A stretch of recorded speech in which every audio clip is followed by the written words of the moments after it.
Ke-82, mencintaimu ugal-ugalan. Sehari sebelum keberangkatan misi berbahaya itu adalah sehari sebelum baby masuk kuliah. Bayangkan dong, bagaimana cemasnya ia dibuat. Sejak pagi, ia sudah gelisah duluan. Bubur ayam habis, nasi uduk habis sampai nasi kuning habis juga. Sampai Hamad heran. Ini yang mau tempur di apa baby? Kok kayak nyetok makanan segini banyaknya? Kamu ini. Kalau bukan istri aku sendiri. Aku curiga kamu punya tembolok beb. Ledeh Hamad masih bisanya dia ngeledek. Padahal istrinya cemas setengah mati. Hari ini juga. Bagda sarapan. Katanya biar gak ngeluh makan. Karena gak akan disediakan konsumsi nanti. Ini ucapannya Gus Hanan. Emang kadang. Jeti akan ada rapat khusus. Bagi semua yang ikut di misi besok. Plus keluarganya. Jeti biar tahu aja apa yang akan dilakukan. Seberapa lama misi ini mungkin akan terjadi. Datelinenya. Ya semua detailnya lah. Baby sudah siap. Ia sudah membawa tasbih digital untuk menenangkan hatinya. Biar bisa wiridan sepanjang jalannya rapat. Menguatkan hatinya gitu. Lokasi jalannya rapat adalah di ruang kerjanya Gus Hanan. Jadi mereka akan melintasi pondok. Dibuat seperti itu karena ini rapat tertutup. Dan dua kantor milik Hamad dan Gus Hanan akan digabung. Untuk jalannya ini semua. Niat banget ya yang mau rapat. Baby tak tahu siapa saja yang akan pergi. Tapi ia tahu anggota inti dari kegiatan ini adalah Gus Hanan dan Hamad, suaminya. Ia menginjakan kaki di perbatasan pondok. Khusus area kantor itu memang mudah dijangkau dari berbagai macam arah. Entah ini siapa yang milih lokasi ini. Kok pas benar? Di depan kantor sudah ada Ning Ningrum dan Dijah, yang sepertinya sedang adu argumen. Kondisi kantor dalam keadaan pintu tertutup. Jeti tak ada yang tahu mungkin. Loh, ada apaan ini Ning? Sapa baby heran dengan kelakuan dua orang itu. Beradu argumen tapi berbisik. Lah ini Dijah beb, aku bilang sekarang mau ada rapat detail rencana besok. Hanya inti tim dan keluarganya. Ya minimal adik atau kakak. Lalu istri mungkin, atau kalau gak ada orang tua. Satu saja. Perwakilan. Lah aku ini mewakili Hanan, kamu datang mewakili Hamad. Lah Dijah mau datang mewakili siapa coba? Tanya Ning Ningrum tegas. Tapi dari sudut bibirnya dia seperti sedang menjahili Dijah. Ya Aning, tapi kan aku juga sempat ikut. Sempat nyemplung juga. Aku sudah tahu di sana seperti apa. Dan aku khawatir Ning. Masa nggak boleh? Aku akan jaga mulut. Gak akan bocor ke siapapun. Ya. Ya nggak gitu juga Jah. Kamu ini datang karena siapa dulu? Karena siapa dulu yang kamu khawatirkan? Kalau kamu bisa jawab. Aku izin nih. Dijah bingung. Baby juga bingung. Karena ia tak tahu lagi siapa yang ikut di misi ini. Dijah melirik ke arah Ustadz Hamad yang lagi kalem. Bisa kali. Pakai namanya. Mungkin itu yang ada di dalam pikirannya. Ustadz Hamad, Ning. Jawab Dijah menunjuk ke arah Ustadz Hamad. Sontak baby berdiri di depan prianya. Melipat kedua tangannya di dada. Enak aja. Laki aneh itu bro. Protesnya ketus melotot ke arah Dijah. Jawaban ini membuat Dijah semakin bingung. Tapi Ning Ningrum malah menyeringai. Baby Jeti curiga. Kayaknya ini disengaja. Nah. Siapa lagi? Gus Hanan Ning. Saya khawatir. Jawab Dijah dengan menunduk. Baby menahan tawa. Bukannya dia mau ngetawain Dijah. Tapi sosok di belakang Ning Ningrum yang lagi mesem-mesem gak jelas. Dan bikin rontok semua kewibawaannya selama ini karena senyumannya itu. Baby menyebutnya sebagai senyuman Najong. Oh. Ya baik. Lulus. Boleh masuk. Mana bisa saya nolak kalau ada orang yang khawatir sama saya. Ucapan pria itu membuat Dijah menengadah dan melotot kaget. Baby kini tak bisa menahan tawanya. Dia ngakak. Barengan Ning Ningrum. Kan? Ini pasti jebakan Batman-nya Ning Ningrum deh. Sebelum masuk, Baby sempat dengar suaminya berbicara dengan Ning Ningrum. Kamu mulai kembali jati diri kamu yang dulu ya Ning. Alhamdulillah. Ikut senang. Itu ucapan Hamad. Tidak berbisik, tapi juga tak cukup keras. Baby tak menoleh. Tahu. Takut ia kesannya cemburuan. Awas! Jangan kagum, nanti naksir lagi. Ucapan Ningningrum itu diucapkan dengan nada penuh edekan juga. Ah, jadi Ningningrum itu aslinya suka guyon ya. Jadi apa karena dia bercerai? Dan membuat pribadinya dulu ketus dan menyebalkan ya. Sama seperti Dijah. Makanya Ningningrum begitu perhatian dengan Dijah. Plus keluarganya. Baik Bunyai, Pak Kiai. Dan Gus Hanan seperti paham dan sabar sekali menghadapi semua musibah dan apa yang harus dilewati Dijah. Menemaninya dan mendampinginya sepanjang waktu. Memberi tempat, uang, dan semuanya. Jadi, karena hal ini pernah terjadi. Mereka pernah juga melewati proses healing dari Ningningrum. Makanya paham dan sabar dengan Dijah. Dua pria itu duduk di depan. Sementara Baby, Dijah, dan Ningningrum di 3 baris setelahnya. Di belakang. Para perempuan duduk di sofa. Sementara untuk rapat. Di depan ada kursi lipat besi. Sejauh ini, Gus Hanan dan Hamad seperti sedang diskusi seru mengenai sesuatu. Ada beberapa hal yang digambar dan ditulis. Wajah keduanya sama-sama serius. Entah siapa lagi yang akan datang, karena 10 menit. Hanya mereka berdua yang rapat. Itu pun apa yang dibicarakan tak terdengar. Sekitar 5 menit setelahnya barulah mulai berdatangan. Beberapa pria dan temannya. Tapi semua duduk di depan.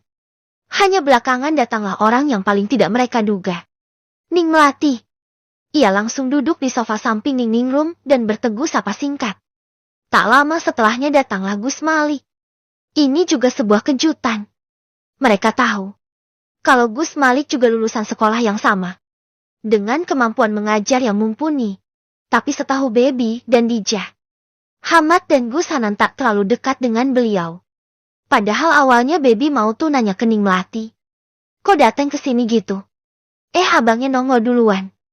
Diamlah dia. Acara rapat dimulai dan Gus Hanan menjelaskan dengan suara yang lebih kencang. Ia menjelaskan lokasi desa yang sedang dibahas. Di tempat ini, ada lulusan santri sini. Namanya Rosita. Dia juga yang pertama kali meminta bantuan dan memberitahu kondisinya. Dari luar.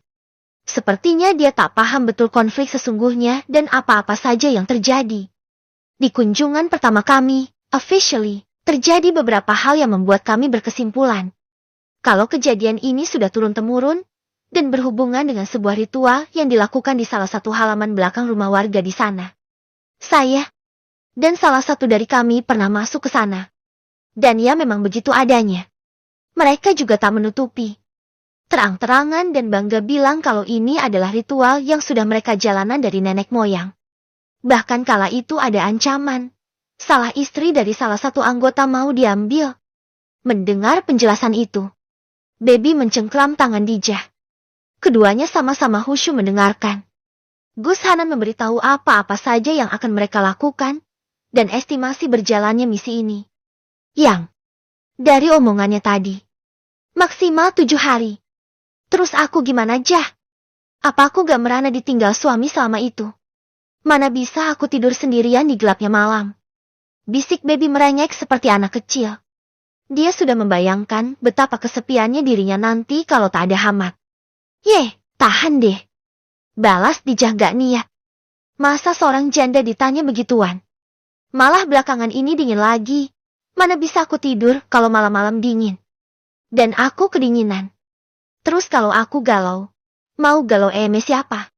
Kalau tugas aku banyak, siapa yang mau bantuin? Coba, seminggu Jah. Seminggu? Bisa apa aku seminggu itu? Mungkin Dijah tersulut emosinya, karena jawaban setelahnya membuat Baby kaget. Dijah menyenggol lengan Baby, dan membalas dengan bisikan, tapi penuh penekanan. Kalau kamu kedinginan Beb, bayangin aku yang udah kayak apa. Udah beku kali ini. Kamu kalau kedinginan, masak aja air didihin terus berendam dah tuh di situ. Biar sekalian semua bulu tangan rontok. Mulus deh. Bahasan di depan lagi seru-serunya. Dan Ningningrum ketawa cekikikan. Entah kenapa. Baby menoleh. Juga Dijah. Bingung dengan sosok yang biasanya agak kalem itu masih terkekeh geli sambil megangin perut. Jadi posisinya, Baby dan Dijah di satu sofa. Ning Ningrum dan Ning Melati di sofa lainnya, tapi memang sofa ini saling berhimpitan. Jadi bisa dibilang di samping Dijah ya Ning Ningrum juga. Mungkin ia mendengar percakapan absurd dua insan labil ini. Ada apa ya? Tanya Gus Hanan dengan tegas. Ning Ningrum mengangkat tangannya ke atas dan menggeleng. Maaf. Saya gak tahan sama dua anak ini. Yang satu udah beku, yang satunya lagi on the way kedinginan. Gus Hanan dan Hamad sama herannya dengan apa yang dikatakan Ning Ningrum. Dan keduanya menatap Dijah dan Baby. Dua makhluk yang wajahnya sudah memerah itu hanya bisa menunduk dan merutuki kebodohan mereka yang bicara di tengah rapat. Kedengeran sama orang lain pula. Mending bahasannya cerdas. Saya lanjut. Gus Hanan kembali membahas rencana. Dan di akhir perbincangan, mereka setuju besok akan berkumpul lagi di tempat ini bagda sholat subuh. Demi menghemat waktu. Katanya, biar bisa sampai di desa itu tidak kesiangan. Rapat itu berakhir dan semua orang buya. Keluar semua, termasuk Ning Melati dan Gus Malik. Di ruangan itu kini hanya bersisa Gus Hanan, Hamad, Ning Melati, Baby, dan Dijah. Semuanya menunggu Gus Malik. Yang terakhir keluar menutup pintu. Klek. Begitu pintu terdengar tertutup. Baru tiga perempuan itu maju semua. Bertanya lebih detail bagaimana dan apa-apa saja yang akan dilakukan. Gus Hanan dan Hamad terdengar yakin. Ya doakan saja. Kita ini manusia. Kekuatan terbesarnya itu doa. Minta sama yang paling maha. Yang gak ada lawan. Insya Allah kita yang menang. Lagian ini juga kita berjalan di jalan dakwah. Insya Allah dimudahkan. Jelas Gus Hanan tegas. Oh, ya. Kalau bisa kalian. Dijah, temani Baby ya. Selama saya gak ada. Pinta Hamad. Dan Baby langsung mellow. Tuh. Gak akan kedinginan kok, Beb. Ada Dijah juga. Kekeke. Udah. Kalian bertiga nginep di kamarku. Ada ekstra bed kok. Jadi bisa barengan. Kan kalau di satu tempat lebih aman. Ya hei. Syukroning. Afwan. Oh ya. Terus kenapa kalian manggil Gus Malik? Tanya Ning Ningrum. Sebenarnya ini adalah pertanyaan yang sama mau ditanyakan Dijah dan Baby. Tapi sungkan bertanyanya. Seperti kurang ajar gitu. Oh. Jangan bilang kamu ada, sama Gus Malik. Goda Gus Hanan kepada saudara perempuannya itu. Jangan cari masalah. Jangan dikira, karena aku janda. Terus ngincer duda ya. Enak aja. Omel Ning Ningrum kesal. Loh, tapi dia kan dulu juga naksir dirimu. Ya Wahti. Ucapnya menggoda Ning Ningrum lagi. Enak aja. Terus, maunya. Gak sama duda gitu. Maunya perjaka gitu. Ledek Gus Hanan yang sekarang benar-benar menikmati menggoda saudaranya itu. Kamu ini. Awas ya. Kayak dirinya udah nikah aja. Kamu tuh. Waye cepat zuat. Keburu expired. Ucapan Ning Ningrum itu membuat Baby keselak air ludahnya sendiri. Sementara Dijah melipat tangannya dan seperti orang menangis. Tapi tak bersuara. Hanya pundaknya saja yang naik turun. Ketawa tertahan. Lihat ya. Abis ini. Kak Dijah. Ucap Gus Hanan berdeham kencang dan membuat Baby dan Dijah diam dari tawanya. Saya? Tanya Dijah bingung. Ya. Kamu. Setelah urusan ini. Sepulang saya dari urusan kampung ini. Kamu siap-siap. Siap-siap saya akan mencintai kamu di jalan yang halal dengan ugal-ugalan. Ucapnya seperti mengancam. Dijahnya cengok. Sementar Baby dan Ning Ningrum bersorak. Wih. Cuit. Kiwit. Nan. Mau dong diserempet. Itu adalah kalimat ajaib dari Hamad yang kelakuan konyolnya muncul juga di permukaan. Tambah Baby ngakak lagi. Aku dong. Tubruk aja deh. Sama cinta kamu. Itu adalah ledekan dari Ning Ningrum. Dijah kembali menutup wajahnya malu. Kini tak bergerak pundaknya. Jadi ia tak tertawa. Tapi malu dan menutupi wajahnya. Sementara wajah Gus Hanan masih tertuju pada perempuan malu yang menutup wajahnya itu.